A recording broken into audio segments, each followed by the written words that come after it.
Amir müəllim, jiu-jitsu haqqında nə danışa bilərsiniz və yaxud Yapon jiu-jitsusu ilə Brazilian jiu-jitsu haqqında fərq nədir?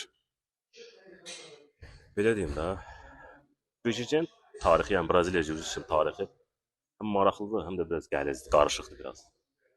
Eee, Braziliya Jiu-Jitsu özü judodan, judo da özü ənənəvi Yapon Jiu-Jitsu ilə əmələ gəlib. Yəni yenə qayıdır Jiu-Jitsu'dan, yəni nəticə olaraq Jiu-Jitsu ilə Jiu-Jitsu'dur. Lap biraz əvvələ qayıtsaq, Yaponiyanın tarixinə baxsaq, biz orada görürük ki, eee samuraylara baxırıq. Məsələn, samuraylar döyüşəndə nədən istifadə edirlər? Qılıncla. Katana qılıncı deyirlər ondan. Sonra onlar elə bir vəziyyətə düşürlər ki, həmin vəziyyətdə onlar qılıncsız vəziyyətə düşürlər. Və fikirləşirlər ki, qılıncsız necə döyüşmək olar. Ə, Başlayırlar orada texnikalar çıxartmaq özlərindən. Ə, Yəni samuraylar belə bir idman növü çıxarırlar, jiu-jitsu. Bu yumşaq texnika deməkdir. Bu 3 hissədən ibarət olur.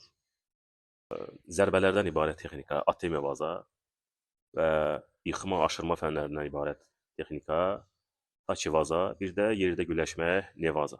Nevaza özü də bir neçə qismə bölünür.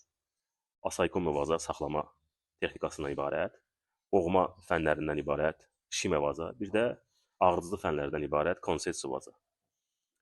Deməli, bu akademiyanın, Jiu-Jitsu akademiyasının tələbəsi olan Jigaru Kano da həmin bu texnikaları özündə mənimsir və fikirləşir ki, zərbəsiz məsələn rəqibə qalib gəlmək olar, rəqibi zərərsizləşdirmək olar.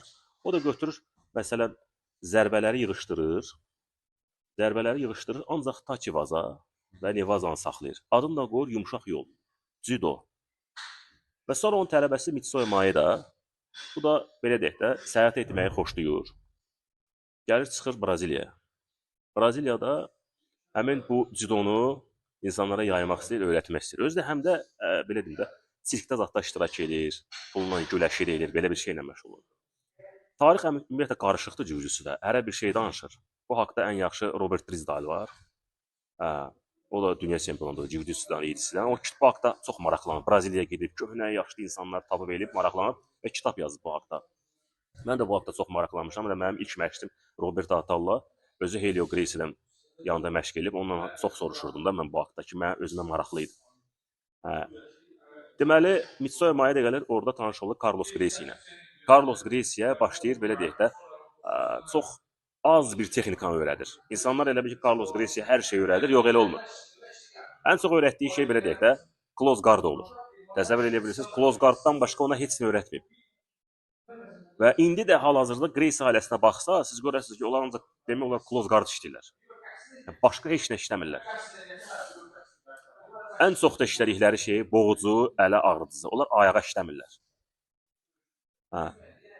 Sonra onun bir dənə tələbəsi olub, hərbiçi olub, Luis Franca deyirlər. Ya Luis Franca'dır, ya Luis Franca. Ona demək olar bütün texnikanı onu öyrədib. Mitsuo Maeda. Hətta hər ikisinə də zərbələr də öyrədib elə. Onlar baxsaz görərsiniz ki, bəzi şəkillərdə zətdə görürsünüz ki, zərbələr zətdə işləyirlər. Yəni köhnə jiu-jitsu belə olubdu. Hətta köhnə judo da belə olubdu. Zərbələr var. Hətta qara kəmər imtahanında hal-hazırda orada zərbələrdən istifadə olur. Amma necə? Yəni göstərmə şəkildə, göstəri şəkildə də. Yəni sən zərbə vurursan, o da tutur səni və yıxma fənləri işləyir və s. Deməli, o Luis Franca'nın tələbəsi olur, Osvaldo Fadda. O çox gözəl texnar bir idmançı olur. Ayağa ağrıcılar, zatlar işləyir, ağrıcılara yaxşı işləyir, əsas da ayağa yaxşı işləyir. Gracie ailəsini demək olar ki, darmadağın edir də bu. Ona görə onlar Gracie ailəsi ayağa ağrıcı işləmir. Elə bil acıqada prinsipə işləmirlər. Hətta indiyənə qədər. Yalnız bir dəfə Roger Gracie bir dəfə işləyibdi. Yapon Shinyo Aoki var. O da elə bir ki, ayağa ağrıcı işləyən məşhur idmançılardan, greplerlərdən biri idi. Ona təklif elədilər ki, işləyə bilərsən onunla. O da işlədi, elə onun ayağını tutdu. Yəni göstərdi ki, lazım gəlsə biz işləyə bilərik. Amma əsl Gracie ailəsi close guarddan başqa işləmirdi və bilmirdi. Ta ki bizim də bağlı olduğumuz akademiya var, hansı ki Osvaldo Alves akademiyası. Osvaldo Alves Grandmaster, o özü judosu olub. Və judosunu da yaxşılaşdırmaq, təkmilləşdirmək üçün gedir Yaponiyaya. Yaponiyadan qayıtdıqdan gəldikdən sonra Dosto Reyson Gracie olur o və Carlos Grace'in oğlu Rolls Gracie. Onlara cüdonu nəyi var öyrədir. Və half guard, half guarddan sweep, half guardın keçidləri, half guarddan sweeplər, lasso guard, butterfly guard, bunların hamısını bunlara göstərir. Braziliya jiu-jitsu başlayır inkişaf eləməyə bu şəkildə. Braziliya jiu-jitsu bir ara çökdü. Deməli onlar yalançı judoçuları çağırırlar Braziliyaya. Helio Gracie olan qolunu qırır eləyir zat. Və Masahiko Kimura olur, Yapon. Çox güclü judoçu olur. Və görüş təyin edirlər. Neçə minlik insan gözü qarşısında. Masahiko Kimura gəlir və Helio Gracie adi bir sıradan bir dənə Osotogari, yəni arxaya badalaq fənni atır, yıxır yerə və tərs udegaram edirlər. Judoda var. Onu işləyir. Onlar da o fəni bilmirdilər. Həmin o fən qalır şeyin şərəfinə, Kimuranın şərəfinə. Ona Kimura deyirlər. Judoda o fənlər var. Və ondan sonra, bəzi rəvayətlərə görə, ondan sonra Helio Gracie başlayır göy kəmər geyinməyə. Qara kəmər taxmır. Sonra bir müddət yenə qara kəmər taxır, sonra yenə çıxardır.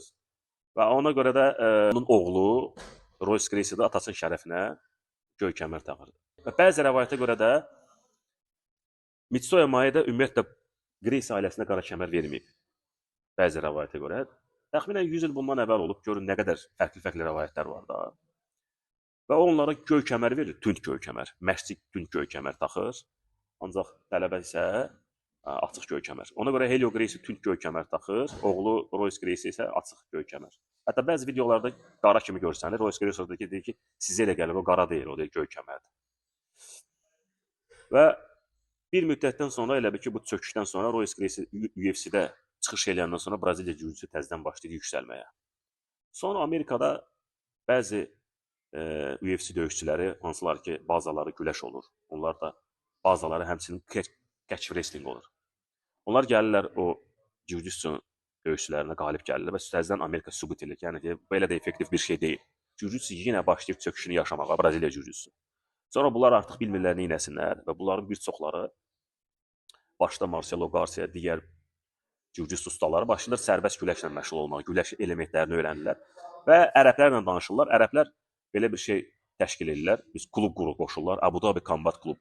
Və orada da özlərinin seçmə idmançıları gəlir, yığırlar ora və dünya çempionatı keçirirlər. Orada jiu-jitsu döyüşçüləri üzərində işləyirlər, çalışırlar və yavaş-yavaş jiu-jitsu bir daha qaldırmağa başlayırlar. Yəni yavaş-yavaş Braziliya jiu-jitsu belə deyək də enmə, qalxma etapları yaşayır. Hal-hazırda da dünyada çox populyardır. Bizdə elə də populyar deyil.